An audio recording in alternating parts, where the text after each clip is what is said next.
America విధించిన తాజా నిబంధనల వల్ల సీరియస్గా చదువుకోవడానికి వెళ్లే విద్యార్థులు పీహెచ్డీ పరిశోధక విద్యార్థులకు ఎలాంటి ఇబ్బందులు ఉండబోవని నిపుణులు చెబుతున్నారు. కోర్సులను కావాలనే పొడిగించడం, పార్ట్ టైం సంపాదన కోసం విద్యార్థిగా ఎక్కువ కాలం కొనసాగటం వంటి అక్రమ ధోరణులను అడ్డుకోవడం కోసమే నిబంధనలను కఠినతరం చేశారని అభిప్రాయం వ్యక్తం చేస్తున్నారు. అక్రమ విధానానికి చెక్ పెట్టేలా అమెరికా నిబంధనలు తీసుకువస్తుందంటున్న ఇన్విక్టా విదేశీ కన్సల్టెన్సీ మేనేజింగ్ డైరెక్టర్ జొన్నలగడ్డ వివేకానందమూర్తితో ఈటీవీ ముఖాముఖి. అగ్రరాజ్యం అమెరికాలో ఉన్నత విద్య, ఇది దేశవ్యాప్తంగా లక్షల మంది కల. కానీ ఆ స్వప్నానికి ఇప్పుడు బ్రేకులు పడే అవకాశాలు కనిపిస్తున్నాయి. విదేశీ విద్యార్థుల వీసా నిబంధనలను కఠినతరం చేస్తూ అమెరికా ప్రభుత్వం సంచలన మార్పులకు శ్రీకారం చుడుతోంది. దశాబ్దాలుగా అమల్లో ఉన్నటువంటి డ్యూరేషన్ ఆఫ్ స్టేటస్ విధానానికి స్వస్తి పలికి F1 స్టూడెంట్ వీసా గడువును గరిష్టంగా 4 ఏళ్లకు మాత్రమే పరిమితం చేస్తూ సరికొత్త ప్రతిపాదనలు తీసుకొచ్చింది. అంతేకాకుండా కోర్సు పూర్తయ్యాక ఉద్యోగం వెతుక్కోవడానికి ఇచ్చే 60 రోజుల గ్రీస్ పీరియడ్ను కూడా కేవలం 4 రోజులకే పరిమితం చేస్తోంది. యూనివర్సిటీలు కోర్సులు మారాలన్నా ముందస్తుగా అనుమతి తప్పనిసరి అనేటువంటి నిబంధనను కూడా విధిస్తోంది. అమెరికా తీసుకుంటున్నటువంటి ఈ తాజా నిర్ణయాల వెనుకున్న ఆంతర్యం ఏంటి? ఈ ఆంక్షలతో మన విద్యార్థుల భవిష్యత్ ఏ విధంగా ఉండబోతోంది? పీహెచ్డీ లాంటి దీర్ఘకాలిక కోర్సులు చేసే వారిపై ఎలాంటి ప్రభావం ఉండబోతోంది? అమెరికా వెళ్లాలనుకుంటున్న వాళ్ళు ఎలాంటి జాగ్రత్తలు తీసుకోవాలి? ఇదే అంశంపై లోతైన విశ్లేషణ అందించేందుకు మనతో పాటు ప్రముఖ విదేశీ కన్సల్టెన్సీ సంస్థ Invicta managing director Jonnalagadda Vivekanandamurthy గారు ఉన్నారు. ఆయన అడిగి మరిన్ని వివరాలు తెలుసుకుందాం. అమెరికా ప్రభుత్వం ప్రతిపాదించినటువంటి ఈ కొత్త 4 ఏళ్ల వీసా నిబంధన వల్ల ముఖ్యంగా మన తెలుగు రాష్ట్రాల విద్యార్థులపై ఎలాంటి ప్రభావం పడబోతోంది? అలాగే ముఖ్యంగా డ్యూరేషన్ ఆఫ్ స్టేటస్ రద్దు చేయడం వల్ల భవిష్యత్తుపై అసలు అనిశ్చితి ఏర్పడే అవకాశం ఉందా? డ్యూరేషన్ ఆఫ్ స్టేటస్ అంటే మనకి 5 సంవత్సరాలకు వీసా ఇస్తున్నారు సాధారణంగా. ఆ కాలేజ్ అనేది డిసైడ్ చేస్తుంది. ఒకవేళ మీకు అనుకున్న దానికన్నా ఎక్కువ సమయం కావాల్సి వస్తే, మీరు 4 ఏళ్ళ డిగ్రీ కోసం వెళ్ళారు, 5 ఏళ్ళు అవ్వచ్చు, 2 ఏళ్ళ డిగ్రీ కోసం వెళ్ళారు, 3 ఏళ్ళు అవ్వచ్చు. ఈ డ్యూరేషన్ ఆఫ్ స్టడీ అనే స్టేటస్ అనే దాన్ని కాలేజీల వాళ్ళే నిర్ధారించి కాలేజీల వాళ్ళ నిర్ధారణ ప్రకారమే జరుగుతుంది. ఇప్పుడు అట్లా కాకుండా USCIS United states citizen and immigration services వాళ్ళ చేతిలో తీసుకుని ఏ డ్యూరేషన్ అయినా సరే కాల పరిమితి 4 సంవత్సరాలు, కానీ ఆ కోర్సు పరిమితి ఎంత ఉందో అంత. 4 సంవత్సరాలు అంటే 4 సంవత్సరాలు గరిష్ట పరిమితి. ఇప్పుడు మీరు MS ప్రోగ్రామ్కి వెళ్ళి 2 years కోర్స్ అయితే 2 years ఇస్తారు. ఈ ప్రాబ్లం ఎందువల్ల వస్తుందంటే మెయిన్లీ చైనీస్ వల్ల. చైనా వాళ్ళు అక్కడికి వెళ్ళినప్పుడు ఫస్ట్ ఇంగ్లీష్ ప్రోగ్రామ్ నేర్చుకుంటారు, జాయిన్ అవుతారు. ఈ ఇంగ్లీష్ ప్రోగ్రామ్ క్లియర్ చేస్తే ఆ తర్వాత వాళ్ళు డిగ్రీ ప్రోగ్రామ్కి వెళ్తారు. ఆ ఇంగ్లీష్ ప్రోగ్రామ్ క్లియర్ చేయడానికి అనుకున్న దానికన్నా చాలా ఎక్కువ టైం తీసుకుని ఎక్కువ సంవత్సరాలు చేస్తున్నారు. మెయిన్ అది one of the reasons for this particular thing. Second, మన వాళ్ళు కూడా MS చేయడానికి వెళ్ళిన వాళ్ళు, ముఖ్యంగా అండర్ గ్రాడ్స్ కాదు, 2 ఏళ్ళు అయిపోయిన తర్వాత వాళ్ళు OPTకి మారాలి. అలా మారడానికి అవకాశం లేదు, ఇంకా రావట్లేదు అనుకుని ఆ 2 ఏళ్ల కోర్సుని కొన్ని సబ్జెక్టులు రాయకుండా 2.5 సంవత్సరాలు 3 సంవత్సరాలు కూడా చేస్తున్నారు. దీన్ని వాళ్ళు అబ్యూజ్ కింద పరిగణిస్తున్నారు. వెళ్ళిన కోర్సు వెళ్ళినట్టు చేయాలని. అంచేత కాల పరిమితికి మాత్రమే ఇచ్చి యూనివర్సిటీకి ఆ డెసిషన్ ఇవ్వకుండా వాళ్ళ చేతిలో తీసుకున్నారు.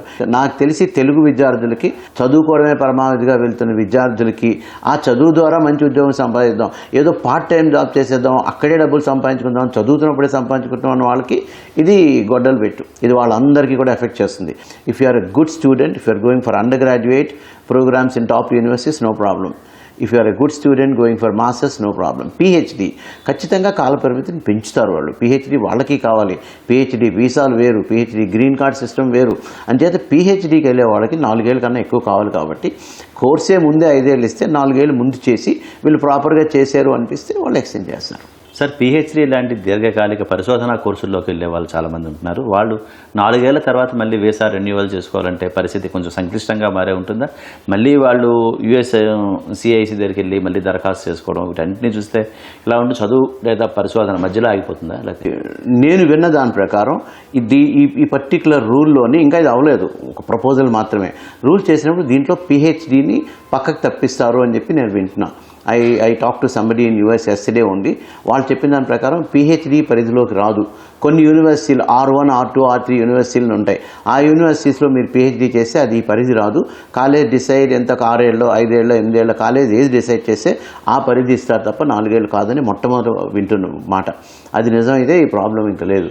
రెండోది, 4 ఏళ్ళు కనుక వాళ్ళు చేసి వాళ్ళ PhD కొంతవరకు వచ్చి కొన్ని థీసిస్ సబ్మిట్ చేసి university సర్టిఫైస్ that is doing in a proper way, he can finish in the next 2 years అంటే CSIS వాళ్ళు, USCIS వాళ్ళు, యునైటెడ్ సిటిజన్ ఇమిగ్రేషన్ సర్వీసెస్ వాళ్ళు కంపల్సరీగా అది పొడిగించి ఇస్తారు. PhD వెళ్తున్న వాళ్ళు కూడా అక్కడ ఎలా ఉండిపోవడానికి PhD వల్ల వీసా నిబంధనలు ఈజీ అవుతాయి అనడానికి వెళ్తున్నారు చాలామంది. అలాంటి వాళ్ళ ఆట కట్టిపోతుంది. అక్కడికి వెళ్ళి సీరియస్గా పిహెచ్డి మీరు రీసెర్చ్ యాక్టివిటీస్ చేసి మీరు ప్రోగ్రెసివ్గా వెళ్ళి 5 ఏళ్ళు ఉందనుకో 4 ఏళ్ళు చేయాల్సింది చేసేస్తే ఎట్టి పరిస్థితుల్లోనూ వాళ్ళకి ఆటంకం ఉండదు. కానీ ఆ 4 ఏళ్ళు డబ్బు సంపాదన, ఒక అసిస్టెంట్ లెక్చరర్గా, ఒక టీచింగ్ అసిస్టెంట్గా ఇలా పని చేసుకుంటూ ఈ రీసెర్చ్ని పక్కన పెట్టి 8 ఏళ్ళు కూడా చేసుకోవచ్చులే అని అనుకుంటే మటుకు వాళ్ళకి ఎఫెక్ట్ అవుతుంది. ప్రాపర్ ఇంటెన్షన్తో వస్తేనే వాళ్ళకి వీసా ఇవ్వాలి, లేకపోతే ఇవ్వకూడదు. ఈ నేపథ్యంలోనే ఈ మార్పులన్నీ కూడా చాలామంది వెళ్ళి అది అబ్యూస్ చేస్తున్నారు, పార్ట్ టైం జాబ్ కింద మార్చుకుంటున్నారు. అమెరికాలో ఉన్న వాళ్ళకి పార్ట్ టైం జాబ్లు రావట్లేదు. ఇవన్నీ తీయడానికి, ఈ అబ్యూజ్ని తీయడానికి చేస్తున్నారు. కాబట్టి మనం అంతగా బాధపడాల్సిన అవసరం లేదు, కానీ మన వాళ్ళు ఎఫెక్ట్ అవుతారు. అమెరికాలో ప్రస్తుతం జాబ్ మార్కెట్ ఉన్నటువంటి అనిశ్చిత పరిస్థితి చూస్తే నెల రోజుల్లో ఉద్యోగం సంపాదించడం ప్రాక్టికల్గా సాధ్యమేనా? అసలు విద్యార్థులు దీనికి ఎలా సన్నద్ధం కావాలి? గ్రేస్ పీరియడ్ జాబ్ సంపాదించడానికి కాదు, ట్రాన్సిషన్ ఆఫ్ వీసా స్టేటస్. అంటే మనం F1 వీసాలో ఉన్నాం, నేను ఓపీటీకి ఆప్షనల్ ప్రాక్టికల్ ట్రైనింగ్కి అది మార్చుకోవాలి. ఓపీటీ అనేది 1 ఇయర్, స్టెమ్ అయితే 3 ఇయర్స్. అందులో ఎటువంటి తేడా ఇంకా రాలేదు, చాలా రూమర్స్ వస్తున్నాయి. ప్రతి స్టూడెంట్కి ఒక ఇంటర్నేషనల్ ఆఫీస్ ఉంటుంది. ఆ ఇంటర్నేషనల్ ఆఫీస్కి వెళ్ళి వాళ్ళు ఫైనల్ సెమిస్టర్లో అప్లికేషన్ పెడితే ఓపీటీకి మారుస్తారు. అసలు ఒక్కరోజు కూడా గ్రేస్ పీరియడ్ అక్కర్లా, మీరు చదువుకున్న టైంలోనే మారిపోవచ్చు. కానీ చాలామంది మనకు తెలుసు, లాస్ట్ డేట్ అంటే ట్రైన్ 10:50 కంటే 10:45 స్టేషన్కి వెళ్ళే వాళ్ళు చాలామంది మన దగ్గర ఉన్నారు. వీళ్ళు కూడా లాస్ట్ మినిట్లో ఓపీటీకి అప్లై చేస్తారు. అప్పుడు అలాంటి వాళ్ళకి హెల్ప్ చేయడానికి అమెరికా ఒక 60 రోజులు గ్రేస్ పీరియడ్ ఇచ్చింది. ఆ గ్రేస్ పీరియడ్ని 30 రోజులు తగ్గించింది. దానివల్ల ఏ మాత్రం నష్టం లేదు. జాబ్కి ఈ గ్రేస్ పీరియడ్కి సంబంధం లేదు. ఓన్లీ మీ వీసా F1లో ఏదైతే ఉందో అది ఓపీటీకి మార్చడానికి మాత్రమే గ్రేస్ పీరియడ్ పనికి వస్తుంది. ఒకవేళ క్యాంపస్లో వాతావరణం నచ్చకపోయినా, లేకపోతే ఇతరతర కారణాల రీత్యా కెరియర్కి ఉపయోగపడే మరో మంచి కోర్సు దొరికినా ఒక ప్రాంతం నుంచి మరో యూనివర్సిటీలోకి మార్చే స్వేచ్ఛను విద్యార్థులకు హరిస్తుందని భావిస్తారా ఈ నిబంధనల వల్ల? ఒక యూనివర్సిటీలో జాయిన్ కోర్స్ మారాలంటే ఎటువంటి అనుమతి అక్కర్లేదు. కానీ ఒక యూనివర్సిటీ నుంచి ఒక యూనివర్సిటీ మారాలంటే కనీసం 1 సంవత్సరం ఏ యూనివర్సిటీకి వెళ్ళారో ఆ యూనివర్సిటీలో చదవాలనేదే ప్రతిపాదిస్తున్నారు తప్ప అస్సలు మారకూడదని కాదు. చాలామంది ఏం చేస్తున్నారంటే వీసా రావాలంటే మంచి యూనివర్సిటీకి అప్లై చేసే వస్తుంది అని ఉంది. ఫర్ ఎగ్జాంపుల్ మనం బాస్టన్ సిటీ తీసుకుందాం. యూనివర్సిటీ ఆఫ్ మ్యాసచ్యూసెట్స్ బాస్టన్ అనేది అక్కడ ఉన్న ఒక పబ్లిక్ యూనివర్సిటీ. నేను ఆ పేరు మీద అడ్మిషన్ తీసుకుని వీసా తీసుకుంటా, అక్కడికి వెళ్తాను. బట్ అవి చాలా ఎక్స్పెన్సివ్. నాకు పక్కనే ఒక లోకల్ కాలేజీలో వాళ్ళు సీట్ ఇస్తున్నారు, అది చాలా తక్కువ. అక్కడ నేను తక్కువ చదువుకుని జాబ్ కూడా చేసుకుని డబ్బులు సంపాదించుకోవచ్చు. ఈ వీసాకి వెళ్ళిన వాళ్ళు సగం మంది పైగా అక్కడికి వెళ్ళిపోతున్నారు. అది కాకుండా కొన్ని 3rd రేటెడ్ యూనివర్సిటీస్ అమెరికాలో ఉన్నాయి. వాళ్ళు మార్కెటింగ్ చేసుకుంటున్నారు. మా దగ్గరికి రండి, రోజుకు 2 గంటలు చదువుకోవచ్చు, మేము మీకు సిపిటీ ఇస్తాం, మీరు వర్క్ చేసుకోవచ్చు.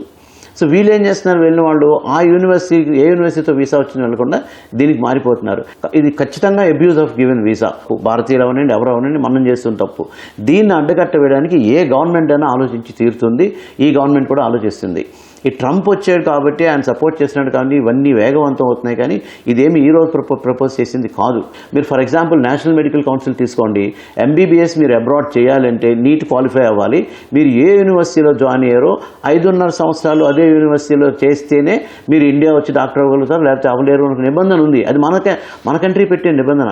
మనం ఎప్పుడైతే ఒక విద్యార్థికి స్వేచ్ఛ ఇవ్వకుండా 5.5 సంవత్సరాలు అదే కాలేజీలో చచ్చినట్టు చదవాలని చెప్తున్నామో, మరొక దేశం వాళ్ళ దేశానికి వెళ్ళినప్పుడు 1 ఇయర్ కంపల్సరీగా ఉండాలన్న తప్పేం కనబట్టలేదు నాకు. ఇప్పుడు వెబ్సైట్లో అన్నీ ఉన్నాయి, అన్నీ చూసుకొని వాటి ప్లాన్ చేసుకొని వెళ్తే అసలు ఈ ప్రాబ్లమే రాదు. అమెరికాలో ప్రస్తుతం నిబంధనలు కఠినతరం అవుతున్న నేపథ్యంలో అక్కడికి వెళ్ళాలనుకున్న విద్యార్థులకు మీరు చెప్తున్న సూచన ఏంటి? మీరు చదివే యూనివర్సిటీ బట్టి, మీరు చదివే కోర్స్ బట్టి, మీరు సంపాదించుకునే స్కిల్ సెట్ బట్టి. జర్మనీ అన్నారు ఇందాకలా, జర్మనీలో అందరికీ ఉద్యోగాలు రావు. నేను జర్మనీలో వర్క్ చేశాను, సిమెన్స్లో. జర్మనీలో ఉద్యోగాలు రావాలంటే టాప్ యూనివర్సిటీలో చదవాలి, మీకు మంచి స్కిల్స్ ఉండాలి, జర్మన్ భాష బాగా వచ్చి ఉండాలి, అప్పుడే జర్మనీలో ఉద్యోగాలు వస్తాయి. లేకపోతే జర్మనీ అనేది ఒక మిథ్య, ఒక కళ. అక్కడ జాబ్స్ ఎక్కువ ఏం లేవు. జాపనీస్ భాష నేర్చుకోవాలి. ప్రతి కంట్రీలో కూడా మంచి ఉద్యోగాలు ఉన్నాయండి. అమెరికా దానికేం ఎక్సెప్షన్ కాదు. మిగతా అన్ని దేశాల కన్నా పెద్ద దేశం, మిగతా అన్ని దేశాల కన్నా ఎక్కువ జాబ్స్ టెక్నాలజీలో ఉన్నాయి కాబట్టి మన వాళ్ళు పరిగెడుతున్నారు. ఇదివరకటితో కంపేర్ చేస్తే అమెరికాలో జాబ్స్ తగ్గాయి, అవకాశాలు తగ్గుతున్నాయి బాగా. గ్రీన్ కార్డ్ రావడం చాలా కష్టం అనే దాంట్లో నిర్వివాదాంశం. ఇప్పుడు విదేశాలు వెళ్ళాల్సిన దానికి పేరెంట్స్ చాలా ఇన్వాల్వ్ అవ్వాలి. మా అబ్బాయి అమెరికా వెళ్దాం అనుకుంటున్నాడు, పంపించేస్తామని కాకుండా lot of planning is required. మీరు ఇంజనీరింగ్ చదువుతున్నారా, 2nd ఇయర్లో ప్లానింగ్ మొదలు పెట్టండి. దానికి GRE రాయాలి, దానికి ఇది చేయాలి అవన్నీ తెలుసుకోండి. మీరు ఏ కంట్రీ వెళ్ళాలన్నా ఆ కంట్రీ పద్ధతులు తెలుసుకోండి, రూల్స్ తెలుసుకోండి. ఏ కంట్రీ అయినా సరే ఎలాగో అలాగ అక్కడ ముందు వెళ్ళిపోదాం, ఒక వీసా సంపాదించేద్దాం, ఆ తర్వాత చూసుకుందాం అంటే బాగుపడే రోజులు పోయినాయి. Good education, proper planning and execution of that plan. ఇవన్నీ రూల్స్ అమెరికా తీసుకొస్తుంది వీసా అబ్యూజ్ ఆపడానికి, వీసాను ఆపడానికి కాదు. ఏ కంట్రీ సులభం కాదు, అన్ని కంట్రీలు వెల్కమ్ చేస్తూనే వెళ్దాం కదా అని ఏదో ఒకటి చేద్దాం కదా అని కాదు. జర్మనీలో మంచి యూనివర్సిటీలు ఉన్నాయి, స్విట్జర్లాండ్లో ఉన్నాయి, నెదర్లాండ్స్లో ఉన్నాయి, ఫిన్లాండ్లో ఉన్నాయి, యూకేలో ఉన్నాయి, Australia, Canada, New Zealand, US, every country has top universities. Plan for 2 or 3 countries, keep a plan be also. Don't get stuck with one country. ఎలాగోలా మా అబ్బాయిని అమెరికా పంపించేయాలి, లేకపోతే ఎలాగోలా నేను అమెరికా వెళ్ళిపోవాలి, ఏదో ఒకటి చేసేయాలి అనే వాళ్ళకి రోజులు చెల్లాయి. అలాంటి కోర్సులకు వెళ్తే వాళ్ళ గ్యారంటీ ఉంటుంది అనుకోవచ్చు. సార్ గ్యారంటీ అనేది లేదు, కానీ బయోమెడికల్ ఇంజనీరింగ్ అనేది ఉంది, ఇప్పుడు యాక్చురియల్ సైన్స్ అని ఉంది, లేకపోతే ఏవియేషన్ ఇంజనీరింగ్ ఉంది, లేకపోతే ఈవెన్ హోటల్ మేనేజ్మెంట్ ఉంది. వీటిలో చాలా ఖాళీలు ఉన్నాయి, చాలా జాబులు ఉన్నాయి చాలా కంట్రీస్లో. మన వాళ్ళు ఇవన్నీ చూడరు. ప్రతి వాళ్ళు కూడా ఏఐ, డేటా సైన్స్, లేకపోతే సైబర్ సెక్యూరిటీ, లేకపోతే రోబోటిక్స్, ఈ టెక్నాలజీ చుట్టే తిరుగుతారు. 2-3 స్కిల్ సెట్స్ డెవలప్ చేసుకోండి, ఒక్కటి కాదు. ఒక్కదాని మీద డిపెండ్ అయితే ఇవాళ కుదరదు. Multi talented people, multi skill people కావాలి ఇవాళ.